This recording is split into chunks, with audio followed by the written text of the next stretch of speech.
in 5 minutes guitar tutorial that was long promised and never delivered. I don't forget, I just took a long time getting around to doing anything about it. Okay, what should we do? We better crack on. For me, as for a lot of other people, it started with Smokestack Lightning, the famous Howlin' Wolf number, which you've had a chance to listen to now, and which goes, the guitarist, something like this. I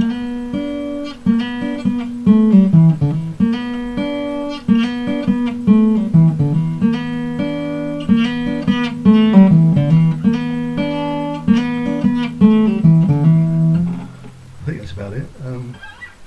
And I first heard it when I was 14, listening to the radio, 13 or 14, and fell in love with it.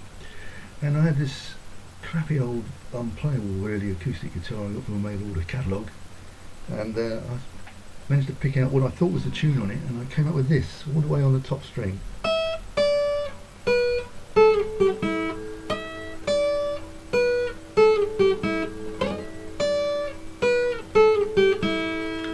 Which turns out, in the immortal words of Eric Morecambe, to be mostly the right notes, but not necessarily in the right order. But it doesn't matter about the order because it's the notes that count. And these 5 notes, that's 6 because you've got the same one again. That's the 5, and that's the top E. They are, I think, the only 5 notes that you really need to play blues guitar in. So, what are they? Well, this is in E. I think the original was in E, and we'll do it in E. Bass note is E, G, A, B, D, and then up to E again. Which in theoretical musical terms, if you like that sort of thing, is, I think, if you compare it to the E major scale, you've got a first, a flattened third, a fourth, a fifth, a flattened seventh on the top string. So there we are, we'll break down that string, we've got some 5 notes, and then I later discovered that you could go downwards and miraculously they're all there as well. And you can keep going down.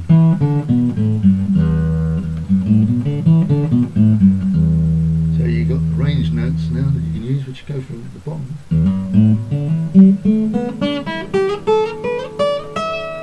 up there, and you find that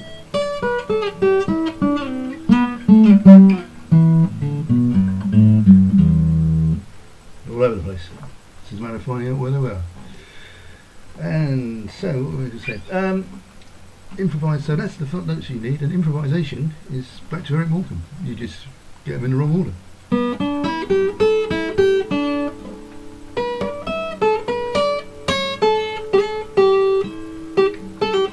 You mix them up. You change the order of the notes, and there you go, it's improvisation for you.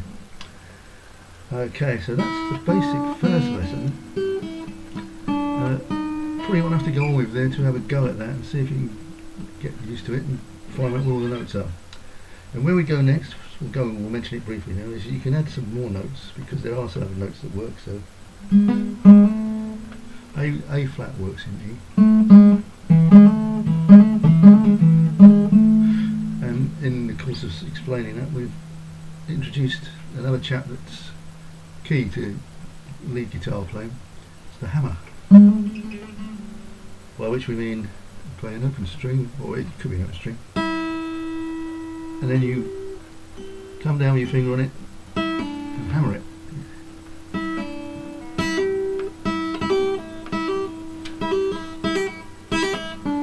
So if we play E, G, E, D there, you get 3 notes for the price of 1 with the hammer on the top string. And the point of that is, wait a minute, I'll say one more thing about that first. You don't just put your finger down on it, on the hammer it, you pull it, so you're actually playing the note and emphasising the note there. And why do we do this?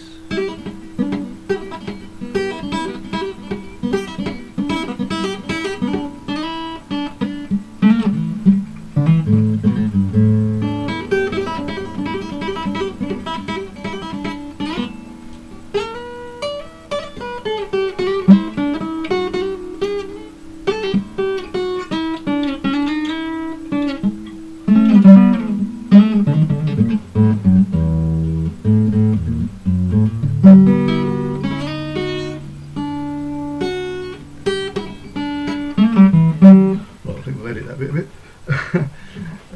But speed and fluidity. Right, have we done 5 minutes yet? I don't think so. Something else I want to say in the time, or however long it takes. 12 bar blues. What does that mean? What's 12 bars? Well, bar is an interval of playing, interval of time that you play in, and the 12 bar blues, as played religiously by white fellas, as a set formula for which chords go in over the 12 bars. So you've got 12 bars and 3 chords, 3-chord trick. And so it's whichever key you choose, and I, by some strange coincidence, I'm going to choose E again. It's the same relationship. So if your root note is E, so your first chord will be E. You play 4 bars of that, and the next chord, next note is 5 frets up. That's in this case A. It's always 5 frets up. And your third chord is 2 frets above the second, so it's 7 frets above the first note, and that in this case is a B.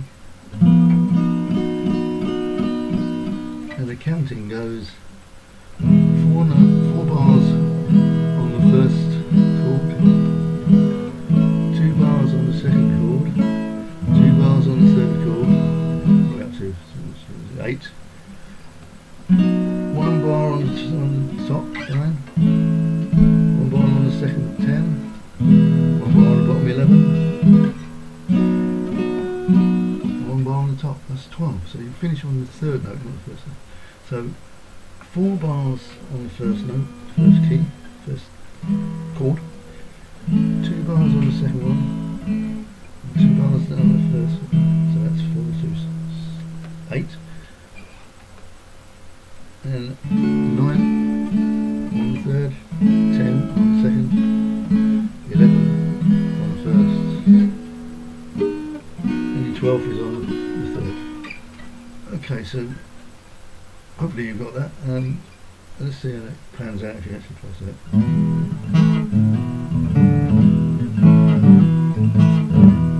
So we play our 4 E's at the beginning.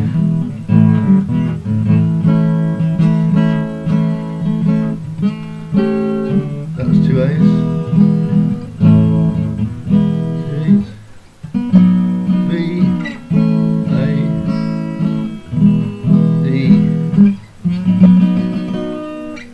and that's it. That's the sequence that it all boils down to. And if you're playing lead, you'll follow those guidelines, as it were. You don't religiously stick to them, but they are a guide as to where you go in the solo. So if I'm playing that 12 bar lead solo, that's a start on A. Here again. A, B, B, A, B. That's it. That's about it. So.